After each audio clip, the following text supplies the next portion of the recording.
Batu ba na ba mode ya kofinga na internet ngana na mode ya kofinga te ngana na mode on a lobela beaucoup plus makambu ya héritier Watanabe nazo lobela latine wata te mais na lobela beaucoup plus Daddy Mola c'est un parent et puis azana maturité je crois bien avant toi les cannes émission na ayebaki nini ake ko sala pe nini ake oloba bakosa ka conscience te donc ayebaki makambo a lobby pe soka lobby bongo se ka na ba preuve nango.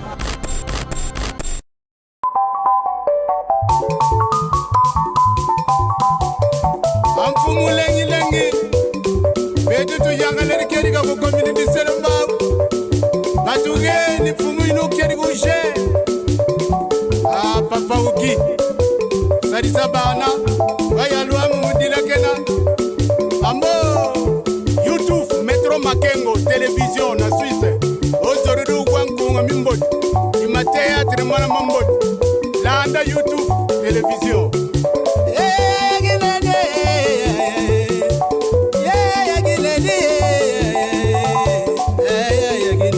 Salon Flori, mama moimwene, mamwene kuna yuyufuna. Roger, mwana mama kimakanda boyigoyela.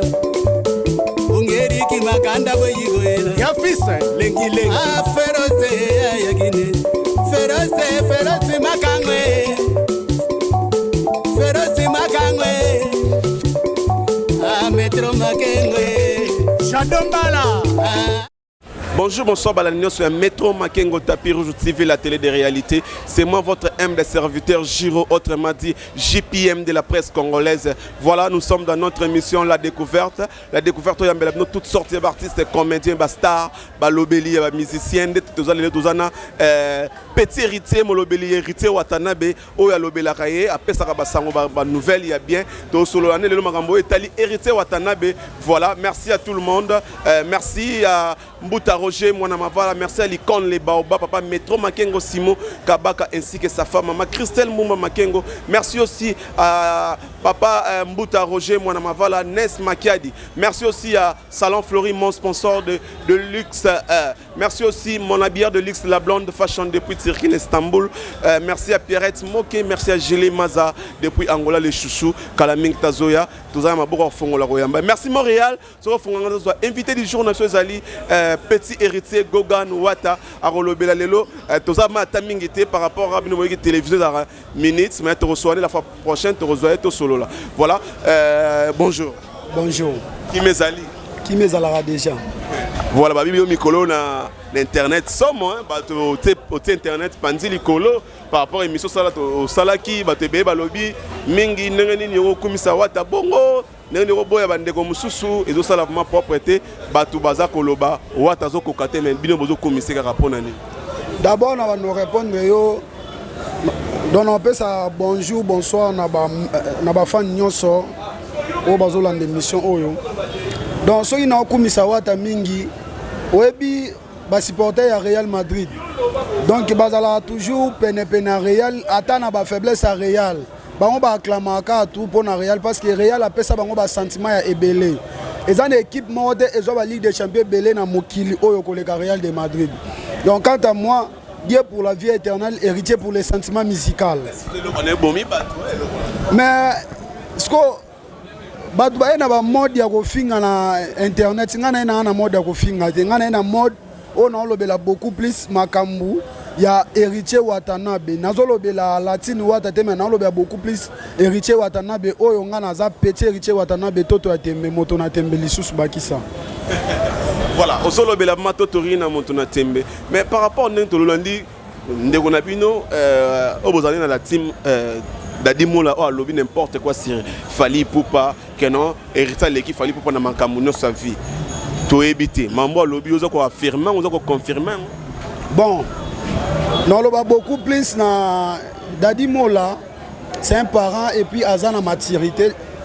Je crois bien avant toi les cannes émission na ayebaki nini ake ko sala pe nini ake oloba.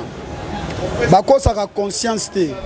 Donc ayebaki makambo a lobby pesoka lobby bongo se kadana ba preuve nango na tante na contredire Daddy Mola et puis na landa ki ndeko moko chauffeur si c'est chauffeur Fali si c'est petit Fali je comprends pas a lobby que Chauffeur Warrior, si c'est chauffeur Wangila, je ne sais pas. Alobi Dadi Mola, Aza Liboma, Limbisanga ndeko journaliste. Comment Bogo ya Mamoutou, Oazo le kana émission ton la chaîne pour les injures inutilement, donc ça n'a pas de sens. Donc quant à moi, ils ont un consentiment ya Dadi Mola, ils ont analyse naie, il a trouvé mieux de parler cela donc Waneza analyse naie ngana applaudir ye. Courage na Dadi Mola, continuer comme ça, à s'affaiblir, à baisser les bras. Par rapport à nos lobby,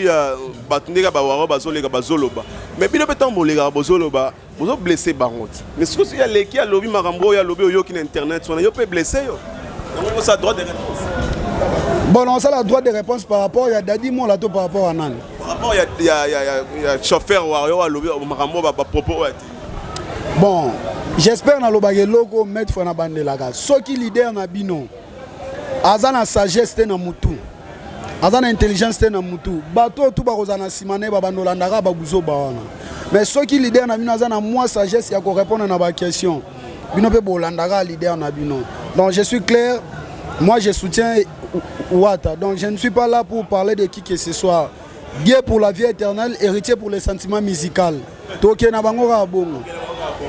Voilà, merci petit héritier Gogan Motonatembe. Voilà, mais et ça la peut pas si la polémique au pépino bozo mais on a nenga mabé. Musique à la télé la polémique la concurrence loyale mais le comment ya ko finga na ko le kana TV fingi yo leki au lobby ye kuna leki au lobby ye koto wa lobby finalement bozo mais mabiso wapi. Mais kasi so landi pe mafinga ngoza pe ka concurrence loyale. So moni mususu babenge wangila. Mususu baye babenge kombe. Biso pe babenga biso na bande babenga biso mais respect na bato babenga biso po bayebi ka ke so ba fingi balobi suka nango ba ke na ba ba yoka gombe na gombe hein biso to beta banzembo o esalaka 6 mois te bungi mais biso to beta banzembo o esalaka ba année.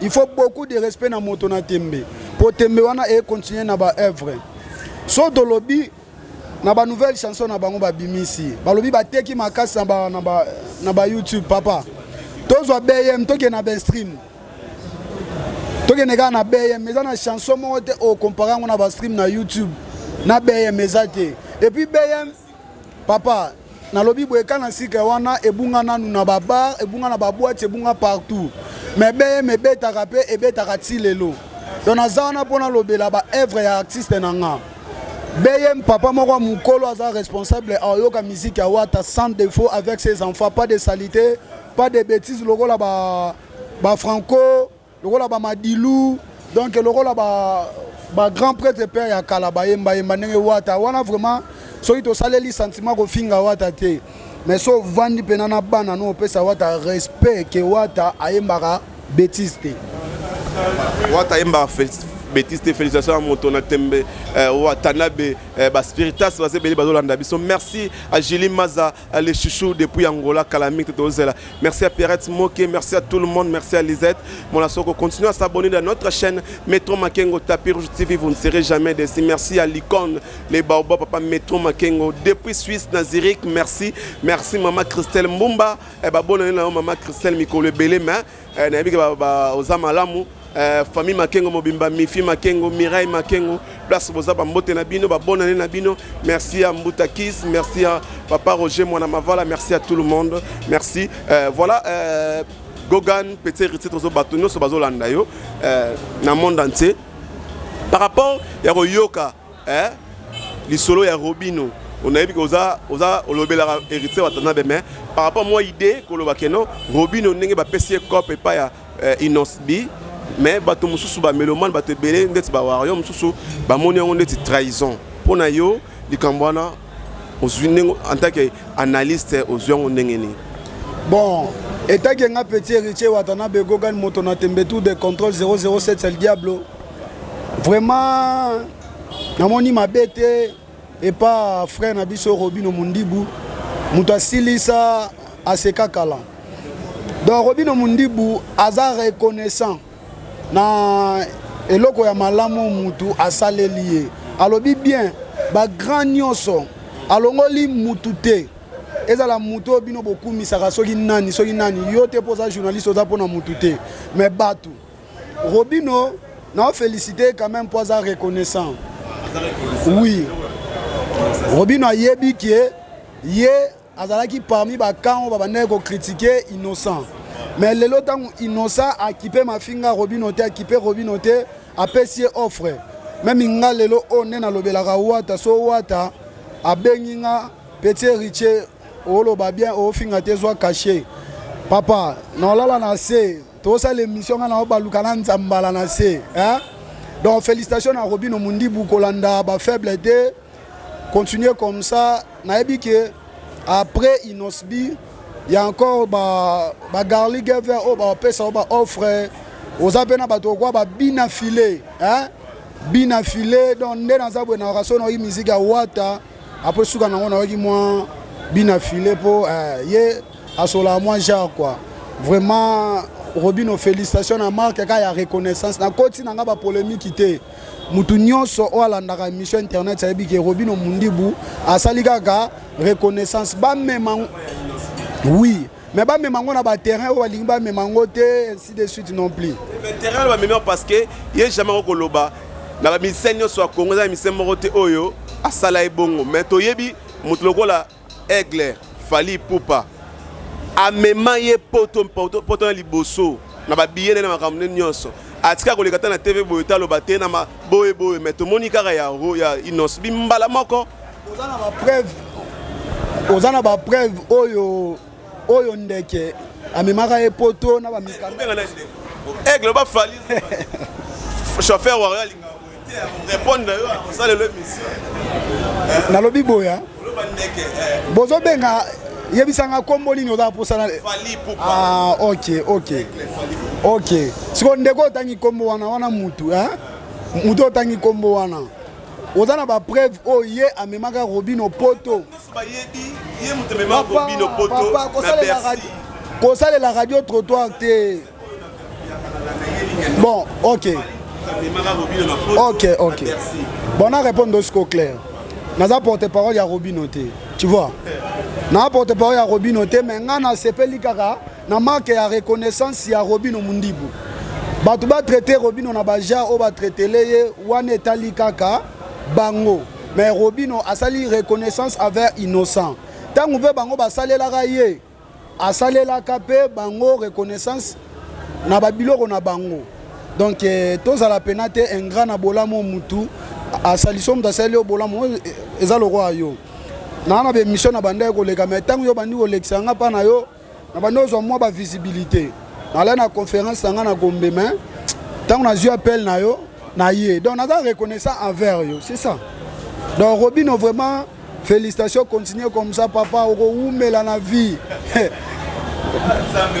donc batu ba comprendre que esengelaka na mutu atatola bolamu oka nzamba saleli ete mais ope mutu asaleli po nzambe asalaka toujours à travers mutu yango moni Robino a témoigné grandeur ya nzambe na émission de pesi batu panique o trahison ya nini abomi mutu apoisonné mutu kapa lobi bolamu mutu na TV papa Robino tala na petit héritier watana bena biso kende kaka bongo respect na yo. Voilà, merci vraiment. Tout comme on chite une émission par rapport à la minute Kandé Zalara. Voilà. Donc, petit héritier de que non, Togozo, Lissousou. Par rapport à Yannick ce sont les cas, le programme est en dernier Motona Tembe. Répéter, continuer. Et là, parce que Robima, Vandina, nous tournons. Non. Orchestre, oui, ça là, concert trop. Parce que tu as 60 concerts en 2022. Orchestre, ça là, il y a Goma. Les lots déjà, orchestre. Les autres qui sont déjà dans Ngambo ya là-bas parce que tous un concert na commune à Manika na stade Manika et là maman gouverneur Fifi Masuka respect les Abenisaki orchestre baza kuna donc avec beaucoup de respect Latine Wata toujours ma confiance à likolo en plus na monako yambaki non ce qui mutumo boya ya ce qui fabrique ce qui nani comme ça je ne sais pas amega oui na yiko ko recadrer ye boye yo la journaliste otali émission au mutu na bango asalaki et pas PM na bien. Otalina émission au yemoko porte-parole asali. Quand tu regardes ça, au monde a déjà contradiction ça na 4 sabango balé. Comprendre? En même temps, au to azolo bagenga na daki na sima cabine na lalaki. Au to alobi ke ayaki amonaki Fabregas abetaki e kara mais papa. Sko bango bazwa ki ndenge nini information ya koyeba ke Fabregas azaki ya kolala et puis héritier Watanabe moto na tembe amonaki Fabregas. Donc ozomona ke entre temps na bango azowanga na ke amonaki na avion te. C'est pour dire quoi? Ba faible ba luka toujours ba diembela na succès ya bato ba na succès. Alors omoni héritier bisika oyo ba babande kozela héritier azawana te. Papa héritier za musika na bandeli boye. Héritier aza musika. Baluki ye na mbongo esimbite. Baluki ye na kisi esimbite. Soki omoni na tongo bakomi agité yebake na butu don esimbite. Makambo nyonso baosala mpo na wata esimbi nango te. Wata azaka likolo chemin de gloire ezoya barumba ya bien. Donc producteur le plus célèbre Paul Otudilo merci pendant un voyage au voyage orchestre et trésor pour tout ya Gaga vraiment tchang vraiment et puis félicitations parce que tout le monde a qui entré à trésor pour tout na martyr comment est-ce que la population est là qui vraiment merci vraiment à tout et à Gaga donc ok ba dédicace nanga beaucoup plus na robanda d'abord na héritier Watanabe Gogan tout de contrôle motona tembe papa petit héritier yo non les là vraiment ochanga maboko et ça la bien ba kombe za ba attaque zoya mais spiritualité zanga vraiment makasi tellement na spiritualité makasi ba kokate et puis non c'est vraiment beau soutenir nga vraiment beaucoup plus big salutation na sénateur Paul Otudilo de Angola trésor pour tout tour et Gaga nana fiancé na ngai la belle Maria m'appelle moi c'est chocolat et puis bah combattant tous les combattants ingénieur MHD HB et puis maman Bijou Omben déjà dans un appel à France hein?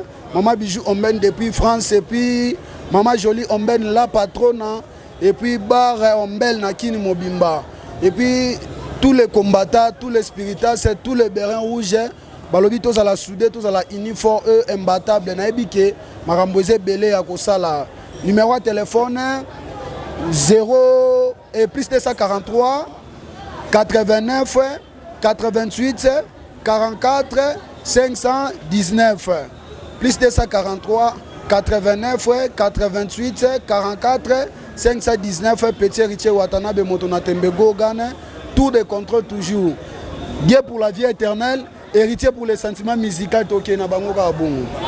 Merci, ça fait plaisir à tout le monde. On est arrivé vraiment à la fin de notre émission. La découverte, Komi Nasuka, merci.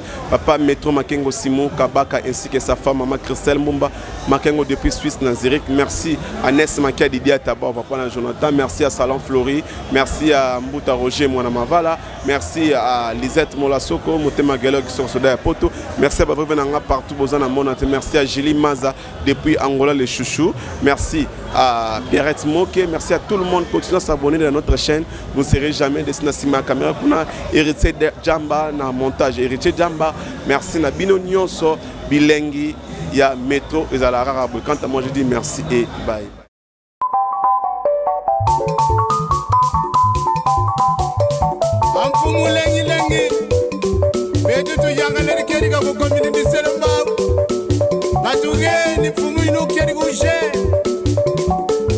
Papa Uki Sarisa Bana Vayalwa Mumudila Kena Ambo YouTube Metro Makengo Télévision na Suisse Ozorudu Wankunga Mimbod Ima Théâtre Mwana Mambod Landa YouTube Télévision